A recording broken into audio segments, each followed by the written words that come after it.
Okay, ladies and gentlemen, welcome to another night of Beyond the White Noise Paranormal VidCast with Kurt Lawson and Morris Gunnery. Most people would say it Maurice, as everybody else in the world would, but he chooses Morris.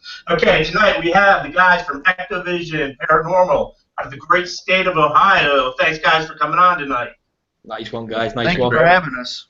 No, that's all well and good. I do have to say one thing before we get into recent events for me and Kurt. Very rarely have I ever been involved in setting up a show where the co-host and the guests decide to pick on me before the show. That's just unfair. I expected some support from you guys, and you sailed me down the river with Kurt. Thanks. Well played. I hate you all. You remember, guys, I've got an eject button. Yeah, I'll use it. No. But nevertheless, Kurt, other than the fact that we have literally missed, I'd say, about 3 or 4 weeks of shows, what's new with you, man? Okay, I told these guys earlier, as I told you before, I want to take full responsibility for Jackass of the Year award. I was out with my fiance in Missouri, and we were at a cemetery, you know. But the cool thing about the cemetery is it's got stones. It's got, you know, your typical Civil War stones with the name, the company, and everything else. But on back, it's got how these people died. So I'm like, oh, I can't find a better place to use the AEVP from Ed Krakowski and put the my Tascam next to it. Yeah. So I do that. It's all quiet, and I go off in the section, take a piss in the woods, look down, and there's some guy in the Spanish-American War just lying there. I'm like, oh. All right. So anyhow, I go back an hour later. Get home. I'm bored watching TV. Every other show on there's the same, and I'm listening to this. My recordings, and I'm going, man, I'm picking up absolutely nothing. But I didn't expect a whole lot until I talked to my fiance that night, and she goes, basically, dude, there's nobody buried there. All you were taking EVPs at a memorial site. She goes, and I was just sitting there shaking my head, and I go, why didn't you tell me? She goes, I don't know, I just didn't feel like it. Dude, I'd like to say something like that's never happened to me, but it did in a local building to us. And no one's allowed to investigate there, but you're allowed to go in and just go for a historical walk. And we decided this one day, me and one of our old members, we decided to go for a walk around there. So I took a few voice recorders with me, and I planted them in a few different places. On one of the voice recorders, I had one of them picked up pretty much nothing. And on the next floor, I put it behind the bars in this old cell, and I walked away. The cell was from the 1850s. I walked away. It was hidden behind the bars by the window up at the top. You would never know it was there. And we came back a few hours later and collected it. Well, when I got home in the night, got the kids to bed, plugged my headphones into my voice recorder, and I just sat there and listened. And I'm reading through a book. And the next minute I start hearing groaning and the clanking of bars and talking. And I'm really trying to work out what it is. I'm like, this is not good. This is really, really worrying.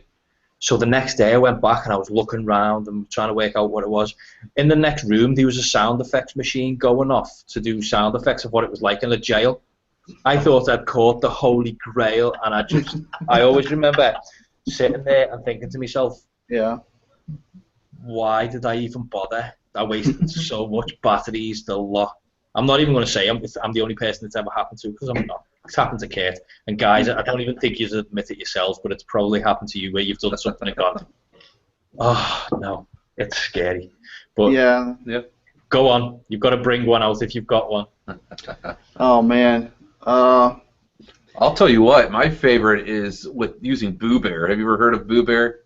No. What's Boo Bear? I can get them out, but it's a stuffed bear that interacts with the spirits or whatever, and it talks and it asks questions.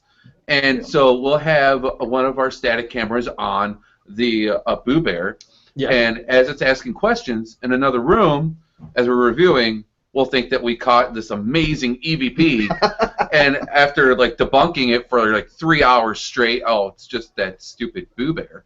Yeah. So yeah, I mean that to me would probably be That, and then there's also, you go to places where you find out that everything that you thought was a story of it being haunted is all just made up fairy tale that people, you know.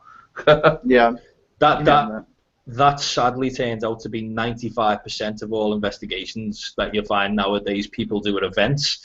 You'll go to a big event, especially in Britain, I don't know if it's the same in America, but you'll go to an event and they'll have loads and loads and loads of stories about the place, and there's always a historian, and the historian basically just Googles stuff. It's pretty much it. And it's only as good as you can Google, which is sad, but nevertheless, I mean, it is what it is. Guys, for everybody who's viewing at the moment, the chat room is open on the YouTube channel. It's to the right-hand side if you're watching on PC. It's to the bottom of your screen if you're watching on a tablet or a phone. You just slide your finger up the screen and a little live chat bar will appear. If you want to ask anybody any questions, go for it. Eric and Sean are happy, I assume, to take questions. Kurt, don't waste your time asking him questions. He answers with pictures. You've got to be very careful. Awkward, Kurt. But nevertheless, Kurt, why are you tapping your mic, Kurt? Is that still not working? I'm just playing. Yeah. I'm just playing tap on my mic. Tap mic. I'll never. Then no wonder it was $26. I go, get on Amazon, right? I need new headphones. I'm all stoked. I'm like, I'll just get a cheap pair of headphones. And I saw these for $26, and then you see $76 crossed out. So you're like, score. I get these now. This doesn't work. Oh, dude, I feel bad for you. Just Brenda, by the way, Brenda Castellano's appeared in the chat room. So Brenda, hello, thank you very much for turning up pre 11 p.m. UK time. She normally shows up at like the last 10 minutes and goes, missed it, but well played, Brenda, well played. But yeah, as for news on this side of the muddy water, Britain, Brexit. Let's not waste our time and move swiftly on. Chester Walls, a video's appeared from just outside where I live in Liverpool. There's a place called Chester, and there's been a guy walking around the city centre of Chester at night dressed as a plague doctor with robes on, plague mask with the big stupid nose, the hood up, he's got a white belt on, and he's got a bag on his side. Creepy as hell. He's on his own, middle of the night, he's walking around. Well, anyway, it turns out, for people who haven't noticed it, it's only turned out that this guy is doing it for a national heritage event. So this guy's an actor. I'm not being funny or not, guys, but you know, if you walk down your street at night and somebody walked at you dressed as a plague doctor, which one of you is walking away alive? Oh, man, I'm running. I'd kick it. Dude, I'd kick its face off. I honestly would boot it and run. That's all you can do. And this guy's walking around the city centre at night dressed like that. And I'm trying to know it's not paranormal news, but for a very short period of time, there was a lot of kick up about it on news groups, and especially on like Reddit and stuff like that. People were talking about it, and it makes me wonder. You know, sometimes people see things, and obviously you either misconstrue it or it is somebody being a pillock. But yeah, as for news out of Britain, there's that, and there's also news out of Costa Rica. I don't know if you guys have seen as of late. There's a video of a group of teenagers broke into a sanitarium or a sanatorium that closed down, and they've caught some footage of something literally appearing in the corner of the room. If you haven't seen it, I uploaded the video a couple of days ago on the channel. But when you see it, it looks like the floor, and then like a skirt appears. Have you seen it yet, guys? No. Eric, I know you're into video editing. You will absolutely love it, because I've gone frame by frame by frame to see what the hell it is, and I can't make it out. I can't work it out how you could fake it. That's the one thing. I'll link you to it, and for everybody who's watching, I'll also link to it in the show notes of this show, or on YouTube at least. Not on the podcast, won't be able to, but on YouTube, yeah. Robin Francini said, "Hey, Ectovision Paranormal." I don't know if you guys know her or him. Yeah, hi, Robin. Is it a boy or girl? She's a woman. Yep, she's a woman. Thank God for that. I nearly got that wrong. Sorry. Hi, Robin. And by the way, if it makes you feel any better, I'm not skipping your name. My name's Morris. I can't skip people's names. It's not allowed. But nevertheless, let's bring you guys in so you guys can have a little bit of a say. Eric and Sean from Ectovision Paranormal, thanks very much for coming on, guys. Let me get this right. Sean, big headphones. Eric, little headphones. I got it right. I got it wrong the first time, because Sean looks like Eric and Eric looks like a Sean. Not that I'm judging, but nevertheless. I'm I made up you guys who came on. For people who watch the show, you'll know that I do spend a lot of time looking around on YouTube to see what other people are doing, to see how people do what they're doing. And I have gone past your channel about 3 or 4 times, and I've noticed it, and I've noticed the video. And please don't take this as insulting, because it's not insulting in any way, shape, or form. I went past you a few times due to the fact that I thought the video was a little bit too professional for it just to be a group out of nowhere. And when I say out of nowhere, you know, like a new group or a group that they're not involved in a TV production. And every time I've seen your footage, it's always been, no, they've got a production team. I'm walking away from that. And then when I had the benefit of the doubt and I messaged you guys and I found out one of you guys, being Eric, actually does all the editing, I thought, no, we need you to come on. It's absolutely amazing. So Thank you. You know, you're very welcome. It's not meant as a compliment. It's meant as absolute fact. It's baffling how you do it on your own. But nevertheless, I mean, what the hell? I can understand becoming a paranormal investigation group, but being so comfortable on a camera and so comfortable doing what you guys do. And how did that come? I mean, you guys are only 2 years old as a group. How did it come to be so second nature to you? Actually, I mean, it's a lot of practice because we do a lot of investigations. We just don't do a lot of full productions. So I think part of the comfort that you see is the time that we spend together, and a lot of the work that we do is routine. So it may look like we're comfortable, but we're probably usually just completely stressed out, and we just don't show it. Well, there is a weird saying. I got told it a few weeks ago by an acquaintance, and I've also been told it a few years ago, but I never believed it. Do you know how long it takes before you become comfortable of listening to your own voice and seeing your own face on a camera? You never do? No, apparently they reckon it's 200 hours. You've got to be able to watch yourself for 200 hours. And I'm still not used to seeing myself on a camera. I'll never be used to hearing my own voice. But as I said, that's one thing. When I've always looked at myself on the YouTube VidCast when we're finished and I have to edit it, and I sort of edit it with one like that and go,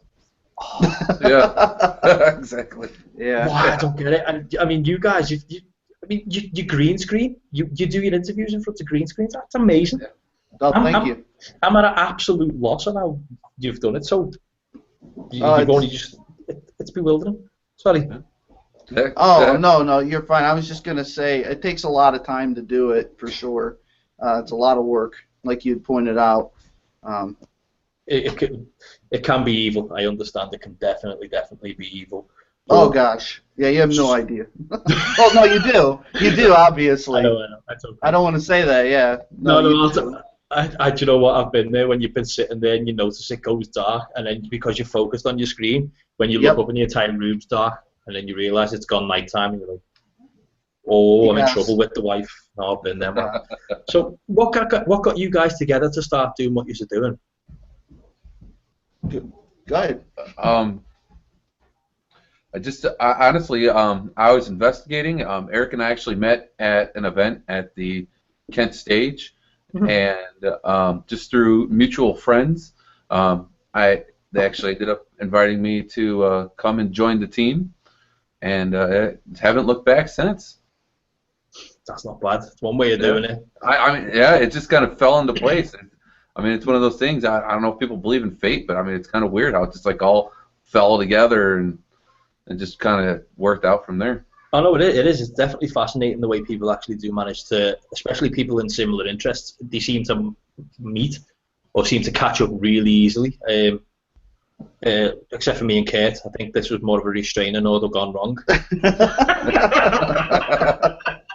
Hey, I put it on him. All right, let's get that straight real quick. Oh yeah, Kate. You had to move across the country to get away from me. But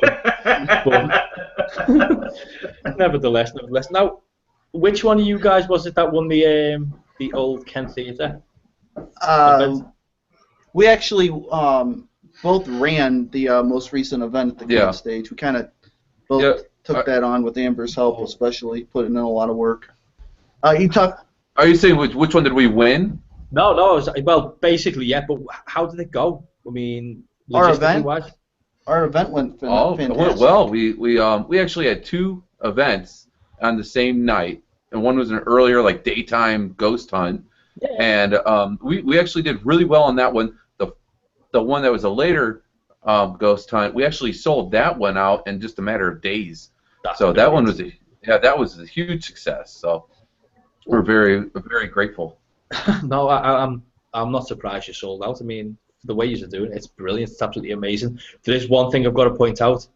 Didn't you guys get the letters changed on the front of the theatre as well? Get the letters changed? On the board, the marquee. On the marquee. Oh, yeah. They do that for us whenever we do an event. They'll do that for us. They're a really good group out there. That's Tom amazing. And Michelle. Yeah. The only times I've ever seen my names up on a board, it's always been for something wrong. It's always something illogistically awesome. Now, Robin Francini's put the hunt at the Kent stage was awesome. Yeah, it's phenomenal. The place has got a lot of good activity, great activity. You could go there and you'll get your EVPs and, of course, my personal favorite, the shadow figure known as Thomas. They call him the Shadowy Man.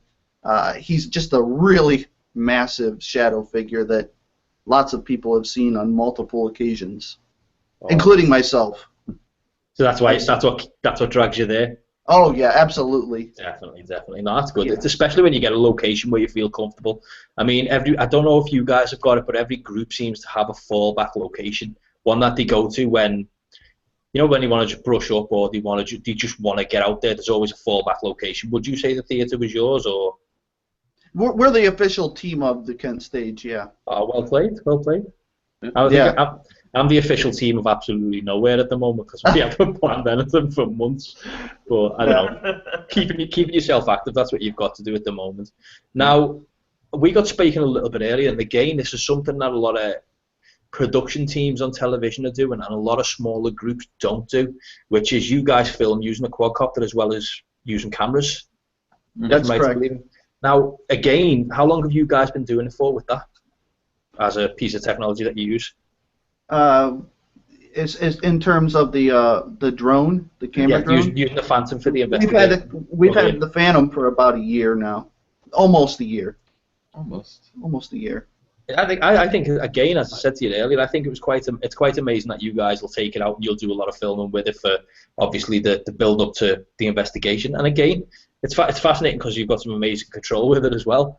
But most of the groups that are using them at the moment, they're all big. The big groups, like the Ghost Adventures, they use it. Yeah. And a lot of teams, they will use like the heavier equipment. And obviously, you got yourself a Mantoy and decided I want to use it. Nobody blames you. Now, when we're talking where technology is concerned, and equipment's concerned, what's your guy? What do you guys rely on? What's the one thing that you use the most? Well, we spoke a little bit earlier about it, but I'll tell you. My opinion. My personal opinion is the best equipment that you can use is probably some of the cheaper things, like a digital audio recorder, a video camera.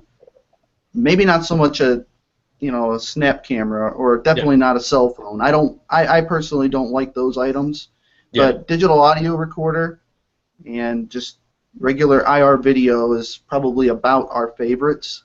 As far as validation or equipment that I feel is probably the most accurate have to be thermal video, but it's so rare to capture anything so definitive on thermal video. Yeah, I think where thermal's concerned at the moment and the price of it, it's very expensive for an okay resolution. I got speaking to a gentleman, ironically today, in the place I work, and he was speaking about the company he works for allows them to use their thermal camera, and their thermal camera they've got £7,000, it's about $9,000. They go up more than that. There's one that's 26 grand.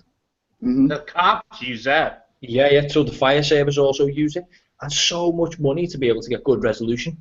It is. I'm as equally surprised that people still go try buy it though, or they try and replicate it unfortunately by buying like the very cheap of the cheap. But there are some good ones out there, like Seek Thermal and the Fleer one. There are some very good ones out there, but thermal, I'll give you that. I've used thermal in the past. It's been very useful for me, proving where I shouldn't sit. I'll put it that way. I leaned against something and used the thermal camera. When you catch a heat signature as you move around? Yes. I'm like, why is that? And then when I reviewed the footage, it was because I was sitting on the table that I pointed the camera at like an idiot. Yeah, that's happened. Yeah, I love it. I love it. So you guys have got some of the equipment that you use now with you, if I'm right in believing. You were talking earlier about the voice recorder that you use. Which one is it that you use? Yeah, this right here that I'm holding, I don't know if you can see it. If I get it too close, it probably won't come out. But this right here is a RT EVP.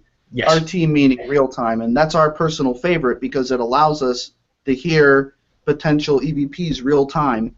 And if it's not an EVP, we call it out immediately. We'll say, hey, did anybody whisper?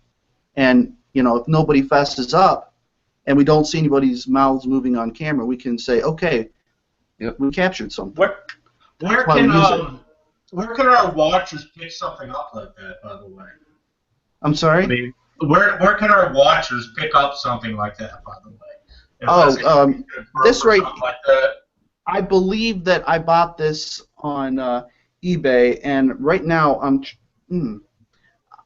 drawing a blank on the manufacturer. But if you buy directly from them, and maybe you can save a few bucks that way, it might be cheaper than going to say Ghost Hunter's store or whatever. I don't know the names of the stores. GhostStop.com, you know all those stores. Yeah. Not to say anything bad about them. They have some really good equipment that we use, and they've sold us, and they've been really, really friendly.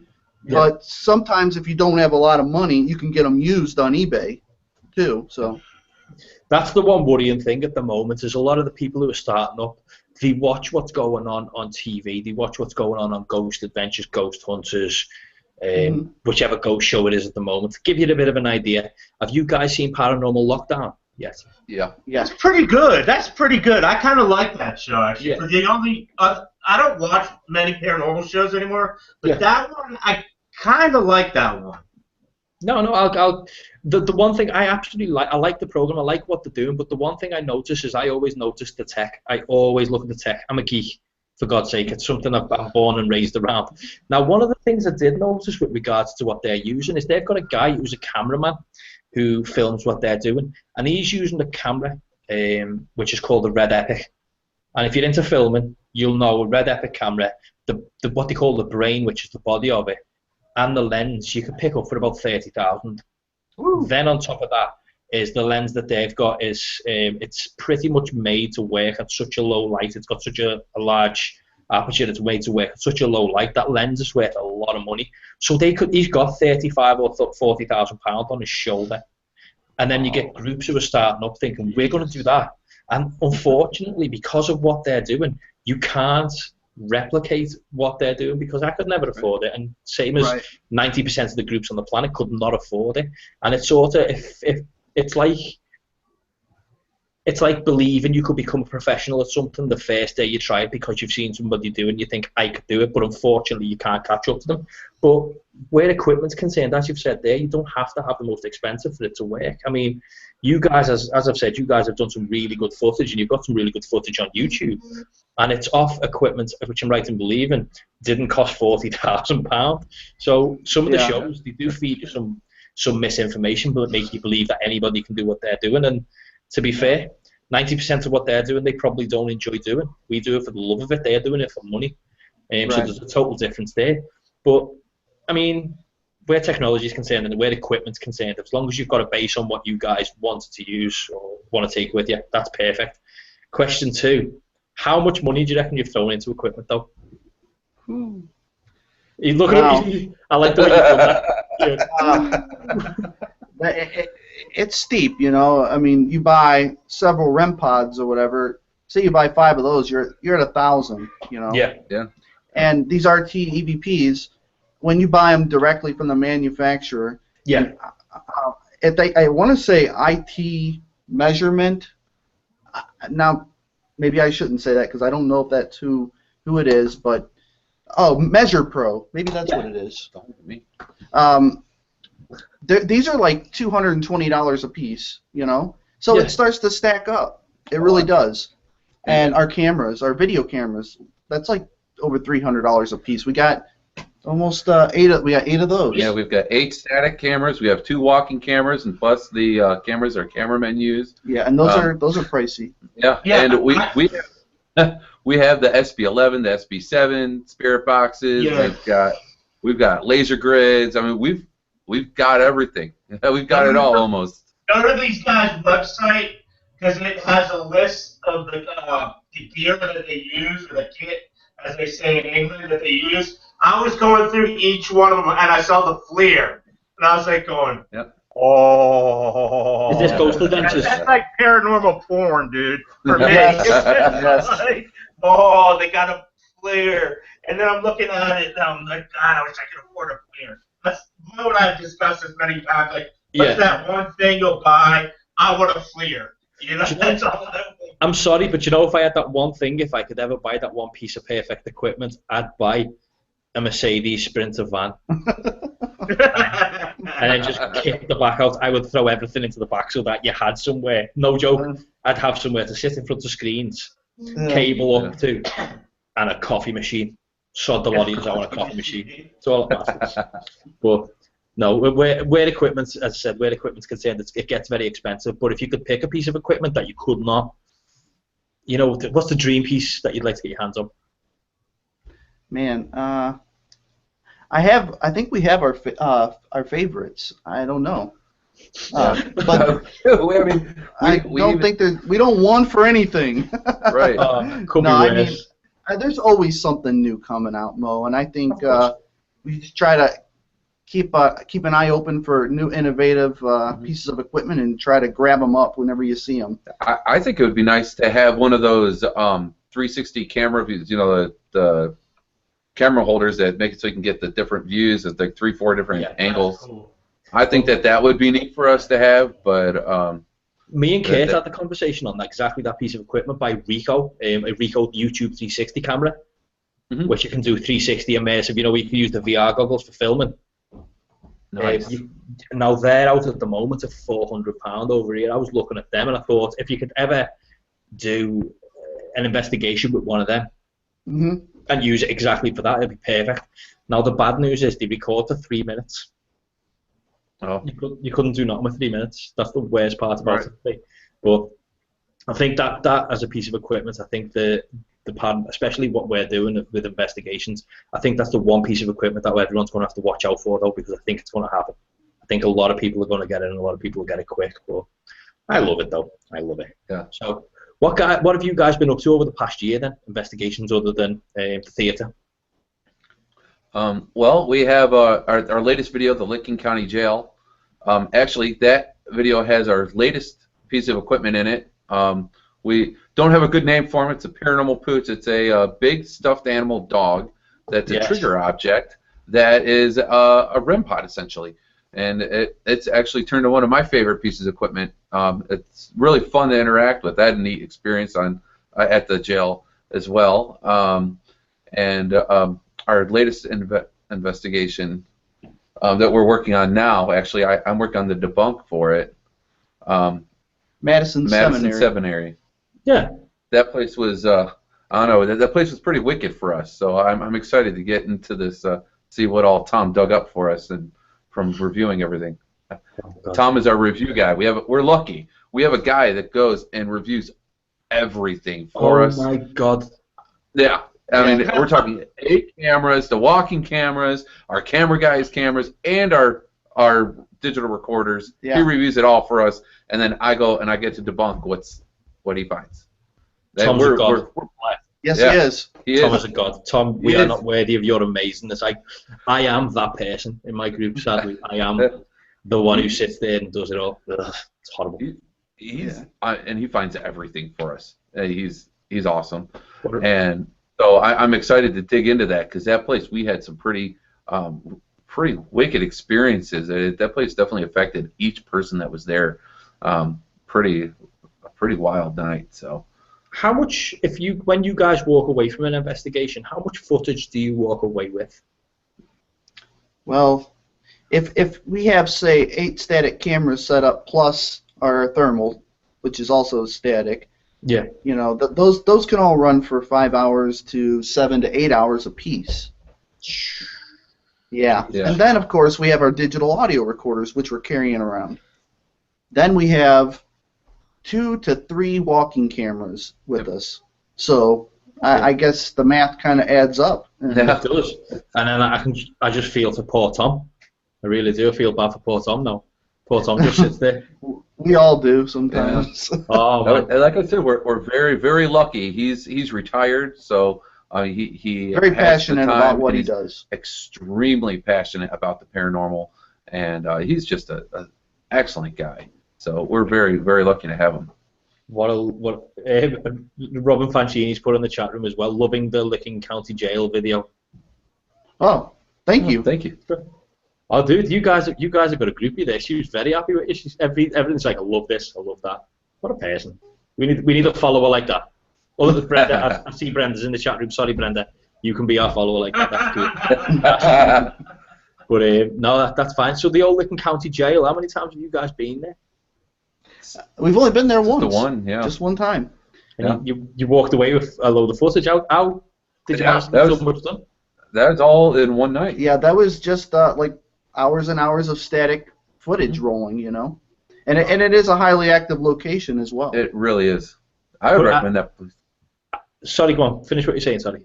I'd recommend that place to anybody. United Paranormal Project, the team that runs it, the investigations there, they are an awesome team. They're fun to work with. They're a great group of people. And I'll tell you what, I would be surprised if anyone were to go there and not have some sort of experience there. That place is a really, really neat place. Well, I also want to add just how knowledgeable that team is about the history. Yeah. They know a lot about it, and they've had a lot of personal experiences there that they shared with us, and they share with everybody that does their public ghost hunts. Well, as a location, it is a location I've heard of even from this side of the water. I've heard of it a few times, to be fair. It has got quite the reputation, I'll give it that. Kate, by the way, sorry, I can keep seeing the red light on your headphones. It looks cool. You look like Robocop. Considering this doesn't work, I might as well doing this, right? Yeah. So yeah, half of it works for you, man. Half of it works. Yeah. No, I love it. Now, as we were saying a little bit earlier, you guys, you do all your interviews green screen. Yes. You sit down in front of the green screen. Obviously, you've got the comfort behind it. How long have you guys been using techniques like that for the filming that you do? I believe we started that about a year ago, and the thought process behind that was it gave us an opportunity to further promote the location. Yeah. So rather than just show us sitting with a plain old backdrop, I thought to myself, it gives us an opportunity to show you, the audience, where we're at, and also give them some more, promotion for the location. Yeah. A lot of those places don't make a lot of money, and it's good to get the word out there about them. Of course. And for people who are listening who don't know what I'm talking about, these guys do a lot of their interviews in front of a green screen. So when they do the interview at the end where they ask each other questions about what's gone on, or when they talk about what they've caught, they throw a green screen behind and overlay a video onto it. And I'll tell you now from my experiences of doing it, it's quite hard to use a green screen. Well, I find it quite hard, and these guys have managed to nail it, which is kind of cool. Now, we've had a question come up in the chat room from Crystal Bingner. I'm sorry if I get your name wrong, Crystal, but she said, do you have to ask to investigate, or do you get these places calling you? Sometimes it's both. You know, sometimes we'll ask, and then sometimes we'll be asked. We do get a lot of private home investigation requests, so it's I think a little from column A and a little from column B. Yeah. Do you actually do a lot of home investigations, or? We've actually been so busy we've pushed some out a little bit. Yeah. We do get both. That's fair. We love doing the private home investigations. We get to meet the people who have these experiences all the time in their homes. It's really great. Yeah. Now, another question from Brenda's came up in the chat room asking, do you guys welcome other teams to investigate at some of your locations? Do we welcome them to investigate with us? Yes. Yes, we do that, yeah. We love doing that. Mm-hmm. Well, I'm on a plane in a minute. I'll see you shortly. I'm on my way. All right. I like it. But no, actually, that's actually a really good question, because a lot of groups that are out there at the moment, they have a tendency to be in very closed groups. They don't like dealing with other people or speaking to other people. They tend to treat it like us versus them. Unfortunately, at the moment, that's the way some of the groups are going. And the fact that you guys collaborate or would collaborate is actually quite a good testament to you guys. I give you props on that one. Now, as for we're talking about what you've done in the past, now, what have you guys got coming? What's on the cards for you guys now? Well, that's a good question. We're going to be releasing our latest investigation, which is the Madison Seminary. That should be hopefully wrapped up in about 2 months. Then after that, in August 19th, we're going to be headed to the Randolph County Infirmary. I was lucky enough to win their National Fear Face competition. So Adam Kimmel and the Resident Undead group, will be allowing us to come in there and do a private investigation of their building. Then after that, we're doing the Hinsdale House. At some point in the spring, we've been invited to go out to the Hinsdale House. And do an investigation there. Daniel, the owner, is a real nice guy, and he's given us the opportunity to come out there, and even invited us to spend the night in the house. We can handle it. How do you think that one's going to pan out? I don't know. I mean, I've heard that there's a lot of stories about shadows and a lot of like really I don't want to say demonic type activity, but a lot of people have had some intense experiences in there. So we're actually really looking forward to that as well. That's cool. Now, do you guys, when it comes to investigating, do you guys rely on the science, the spiritualist, or the tech side of things? What is it you fall more towards on investigation? Well, for me, while I'm investigating, it's more of a spiritual side of it. I'm an empath, so I feel the energies that are around me, and and I rely on that heavily. And actually, Amber, she's sensitive as well, so we kind of build off of each other as we're investigating, and that really, I think, helps us out as well. But of course, I mean, our favorite types of finding are the EVPs, so we do rely on our tech as well. Well, EVPs tend to be the okay, you just turned into a robot, dude.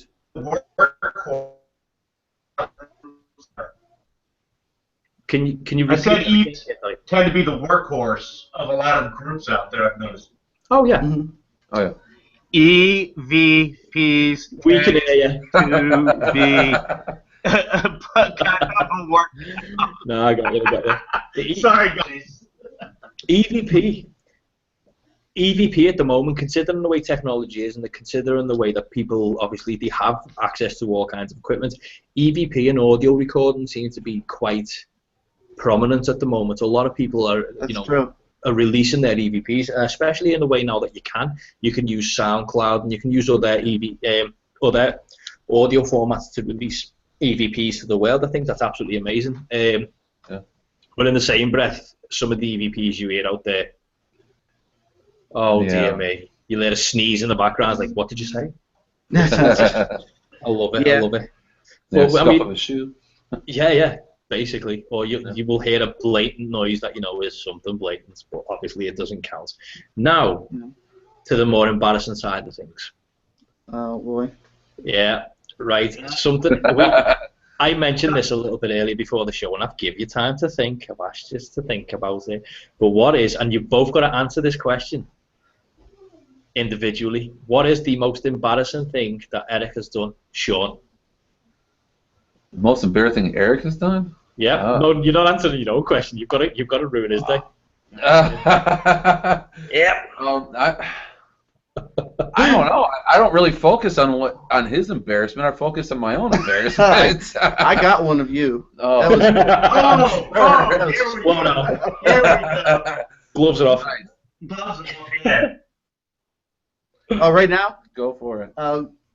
Sean and I were at the Kent stage. This was, I believe that you and I were away from the group, and you had made a foul scent, and you said it was a phantom smell. He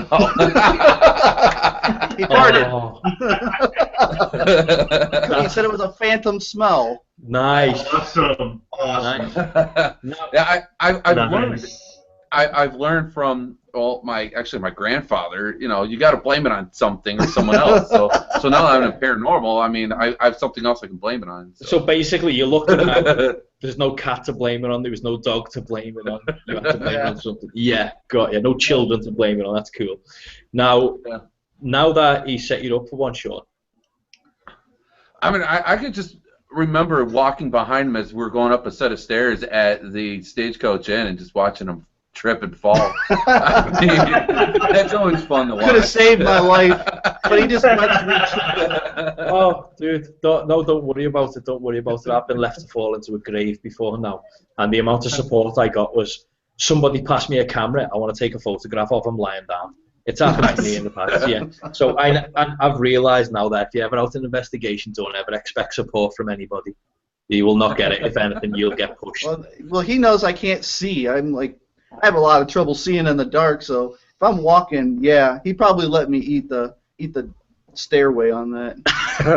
I gotta get the shot though, you know. Yeah. So okay, now you guys have talked about what you have done embarrassment. You've got to pick on a team member now. Oh. You know what? I've got one already. Amber.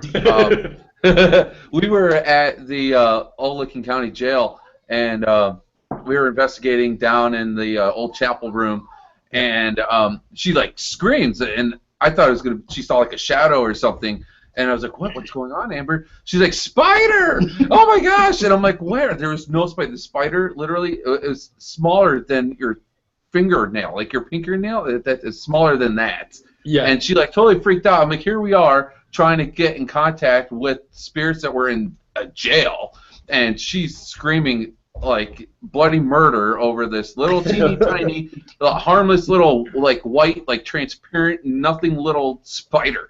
Love it. Yeah. You know, that's the type of support, as I said, that's the type of support any team needs, you know. Pick on the person who's screaming, man. But, yeah, she's our only gal, so we got to pick on her. Yeah, you got to protect her in a special way by making her the target of all your jokes. I understand that, and I can feel it. Absolutely. I really can. But no, I mean, with regards to that style of investigating, or that part of the investigation, a lot of people don't realise when you go out somewhere, they expect you to sit in the car like straight-faced and have a game face on the way there, and 90% of the time it is a laugh and a joke on the way there, because you are surrounded by friends. It's not like everybody's got one thing they've got to do, which is go out there and sit in a room in the dark and try and work out what's going on. No, you're with friends. You've got to have a laugh and a joke. If you don't, you know, it can only go to a point where you'd end up all hating each other or something like that. But, yeah. No. So how many members in your team did you say there was? We have 5. We have 5? Okay. Wow. That seems like a good number. Yeah. No, we have 5. We have Amber, Tom, Roland, you, and myself. That's right. 5. Are you sure? You haven't forgotten anybody? Yeah, I counted with my fingers. We're good. Yeah. Oh, wow, cool. We're good. That works that way. He knows how to count. I forgot. Oh man, I love it. No, that's perfectly fine. I mean, where teams are concerned as well, they seem to fluctuate quite heavily, because you do get the one team member who can't turn up due to logistical reasons. People obviously drop out every once in a while, and again, it's not as if you can start a team and finish a team with the same members. It's not that type of situation, unfortunately. You do get people who drop out. Have you always had the same members, or? We've had a couple people come and go. It's tough, and you know, like you said, people get busy, life changes, and with what we're doing, when you're dealing with the paranormal, it's very important that everyone clicks, everyone gets along, and with the way that we do it, we're very respectful, and we take it very seriously. So, unfortunately, sometimes there just isn't a good fit, or you know, like you said, people get busy and life changes. So we kind of roll with it and work with the best that we've got. Yeah. You know. Now, you guys mentioned a little bit earlier that you got a PSB 7 and 11. Yes. And you go through that. How have those pieces of equipment worked for you guys? I mean, I've heard a lot of people not negatively talk about it, but a lot of people just sort of, they use them for a while and then they leave them, and then a lot of people absolutely swear by them. And I'm not just saying this just as any other reason. I deliberately have never bought one, and I've never used one. So what's your guys' opinions on it as a piece of equipment? Well, if I'm to answer, I love use of it or the application of it in theory. But my personal opinion is that it's very difficult to discern what is an actual spirit voice and what's stray radio. So I tend to stay away from them, just because there's so much opportunity for contamination. But I love the application and the idea in theory, because it makes sense that if a spirit is communicating with you, it would do it through some form of radiation, radio wave, and that obviously that device would capture it much easier than a digital audio recorder. I've always, as I said, I've deliberately avoided them. I'm one of those people who I'll avoid pieces of equipment if I'm not so sure on them. Now, I've got voice recorders. Some of my voice recorders are studio recorders, like Zoom, for instance, and if anything, the most I've ever used them for is voiceovers on videos. But Zoom, it's like I could say something in it, and I could play it back, and Mo could probably hear it, or I could pick up Mo talking to his wife all the way overseas. They're sensitive. I always say to people, especially where the Zoom voice recorder is concerned, you will never realize how bad your breathing is until you've got a Zoom voice recorder plugged in and your headphones on, and you can hear yourself going. You sound like Kurt does. You just got to giggle. It's harsh, Yeah, Kurt. That is harsh. That is harsh. Now, you guys, you were mentioning a little bit earlier about that you've got a teddy bear and you've also got a dog with a REM pod concept built into it. Did you guys modify them yourselves, or did you buy that like that? No, actually, we got the dog from the Ghost Hunters store, and the Boo Bear is actually proprietary to Ghost Stop. Got you. Yep. Thank God for that, because I know a little bit earlier Sean said he's got children in the house, and I just had this vision of you guys with the REM pod to bits, one of his children coming down, and you've got this disemboweled teddy bear on a table. Yeah. And the poor children walking in, Daddy. No, they're good kids. They don't do that stuff. Yeah, that would not go over well. No, do you know what? It's how easy would it be to misconceive something with regards to a paranormal investigation team, though? Yeah. You've got a Ouija board on one table, sitting there, and whatever else you decide to use. Then you've got a teddy bear ripped to pieces, and somebody would walk in and see all that. They'd all think is something satanic going on here, guys. Right? Maybe. No. Again, as I said, where the equipment's concerned, it is such an important part in what we do. The equipment is something that we heavily rely on as a group. There's always been that one time where there's been something you've wished you could have caught on camera, but never did. Yeah. So I'm going to ask you guys the question, was there ever that time for you, and what was it? It's like they know. It just happened recently. It's like they know when the camera's not pointing at them, or when they're not being filmed, because there's so many times when we have experiences and there just isn't a camera pointed at just the right place to catch it. Like at the last place at Madison, we were going down a flight of stairs and something was thrown or dropped from somewhere. We have no clue where it came from. We don't know what it was. We just know that we experienced it at that moment. But other than that, that's all it can. It's personal. Yeah. That's when it becomes this personal experience, and the reason why we make the videos that we do is because we want to share. And there are people that are scared of the paranormal because of the propaganda, TV shows, and movies. And I think that the more I learned, it's not really as scary as they make it out to be. I'm not saying I don't get scared, because I do. And actually, you see me get scared at the Licking County Jail, because I kind of hightailed it a little bit in the last clip there. Love it. but yeah, it's like they just know when the camera's not looking at them or something, No, of course, I totally agree. And there's been times, like, for instance, you guys said something happened to you on the stairs. Before I finish what I'm going to say, fight or flight when that happened? Oh. When I was on the top floor of the jail, and something was thrown. What did you do? Oh, there at the Madison, we were all just like, "Was that you?" At first, what was that? And then we start looking all over the place trying to figure out what it was. Mm-hmm. And then, honestly, I'm dumping all of our all of our clips onto our hard drive to give to Tom, I actually went and looked for that moment to see if I could figure it out, and I couldn't. Hopefully Tom found something. I haven't gotten to that yet, but I mean, we just tried to figure it out. We found this piece of a ceiling, and we were like throwing it on the floor, trying to recreate it. And I mean, I'm watching. I actually got a kick out of it. I'm just watching Jason, our old team member. He's just like throwing it down on the floor as hard as he could. It was great. I've had a stairwell encounter, we'll call it, where I've been in a stairwell in an old convent in Liverpool, where I'm from, and as I've been walking up the stairs, I've heard shuffling feet, and I've stopped. I've got footage of it. I stopped. There's three of us. I'm the smallest of the three of us. The other two lads are big lads. I hear the shuffling of the feet, and I stop, and then the shuffling, like as if something's running downstairs.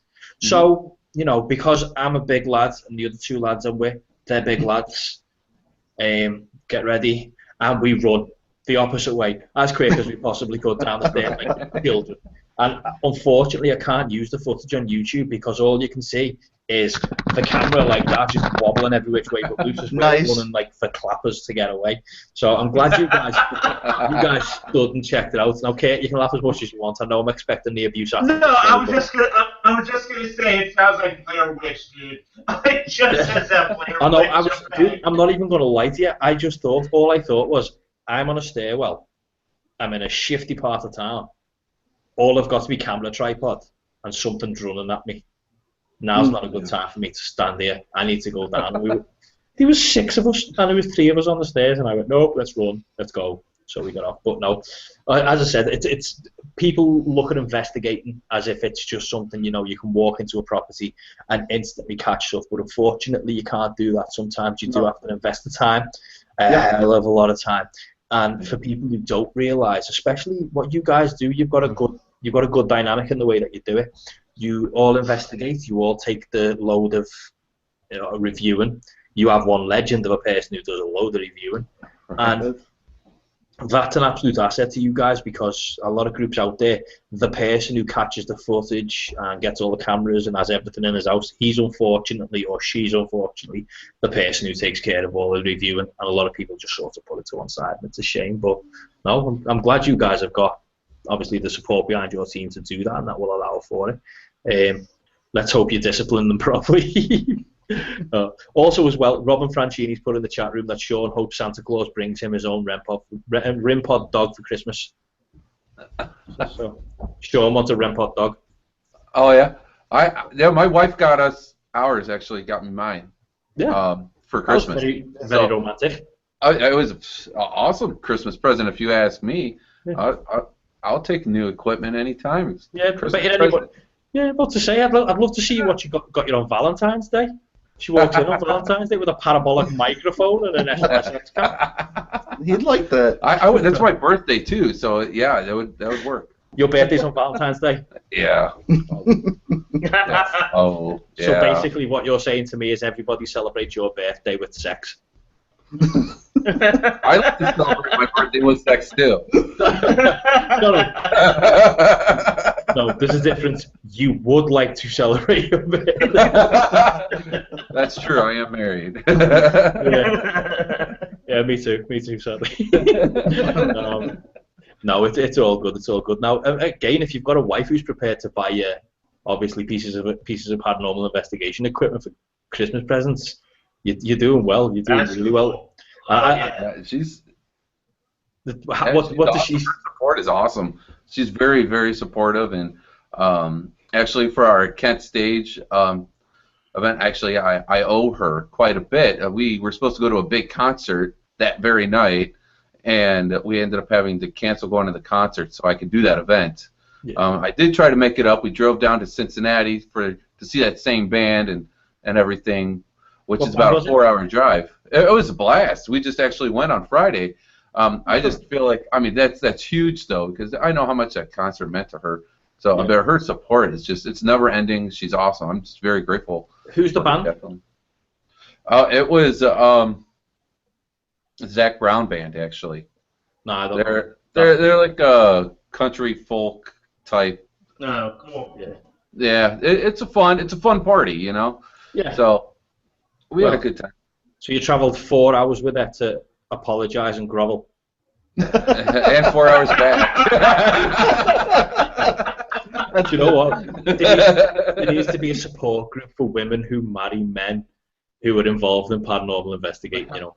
There has to be. Definitely. My wife, unfortunately, would head up that group. She would be the person as the spokesperson who says to me, why is it that underneath the bed is full of all your investigating equipment and on top of the wardrobes and in your side of the room? It takes up so much space. The amount of equipment you accumulate now. I mean, I think last count I had 6 bags, I think it is, 6 bags worth of equipment. Who stashes all your stuff? I do. Yep. Again, with the support of my wife, Yeah. we hold all the equipment here at my house. So. Oh man. Yeah, we keep it in our bedroom to keep it away from our kids. So. Same as us. Do you know what the most worrying part about that entire conversation is, though? You've got 6, 7, 8 lock-off cameras in your bedroom. Did you never think of this? No, no comment. Dude, wow. Welcome to the couch. I don't know if she's thought of it. But, you don't know or you wish. There's a difference. But no, I always remember one of my team members saying that to me. He was like, after the investigation, where do all the cameras go? Where'd you put the stuff? Because our house is not huge, not by any stretch. And I've got 2 children, and one of them is a really fiddly person who goes around and picks everything up and destroys stuff. And I said exactly the same. I went to put it in my bedroom. And the lad goes, with your wife? I was like, yeah. He went like, great stuff. I know. We don't film nothing. No, it's they just investigate. No. But I don't know. Is your wife superstitious? Does she get involved in any of this, or does she keep herself the hell out the way? She keeps herself out of the way. She doesn't want to hear anything about it. And I go to tell her about the night. She's like, I'm glad you had fun. That's all I need to know. Yeah. Sorry, go on.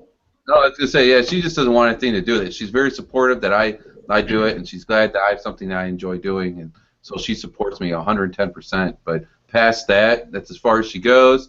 She doesn't want to know anything about it. She'll watch our videos once. I think she does it just because I'm like, you have to watch this with me. But after that, she's done, and she'll shares our videos on Facebook and other things too. So, I mean, she still does all that too. But I don't know. I consider myself very, very lucky because she is scared of it. So, and I respect that. I appreciate that. My wife's exactly the same. She tends to be a viewer from afar. She doesn't like it. But I'm gonna ask you the question with regards to it, just because we're coming to the end shortly. But I've got to ask you: Does your wife ever tell you off with regards to anything that ever happens when you're there? Does she tell you off for doing silly things, or you shouldn't do that? What are you provoking for? Does she ever tell you off? There's a reason for it, by the way. You know what? I don't think she pays attention. I mean, there's times when she's like, yeah, there was this pounding on our door, and there was no one there. So I think someone was just like messing with us or something. I'm like, yeah, that's what it was. It's just one of our neighbor kids or something knocking on the door at 9 o'clock at night and running away. That's all it was. Yeah, okay. And I go with it. But I'm thinking in the back of my head what I think it probably is. But I'll let her think that. That she's happy with that. So I run with it. How about you? Do you have a partner who manages to keep themselves in or out of the situation? I can't hear him. Sorry. Sorry, I said. Have you got a partner that manages to keep themselves in or out of the situation? Oh no, not married. So good. I get to do whatever I want. I'm not a yeah. Oh, but Sean's got the man cave in the cellar. Sean's got the man cave. Sean's got it all. Now, do you know what? My wife. The reason I asked you about that with regards to your wife having an opinion or being stressed out is my wife said something to me once which made me think when I came home from an investigation in an old asylum. Best way of putting it.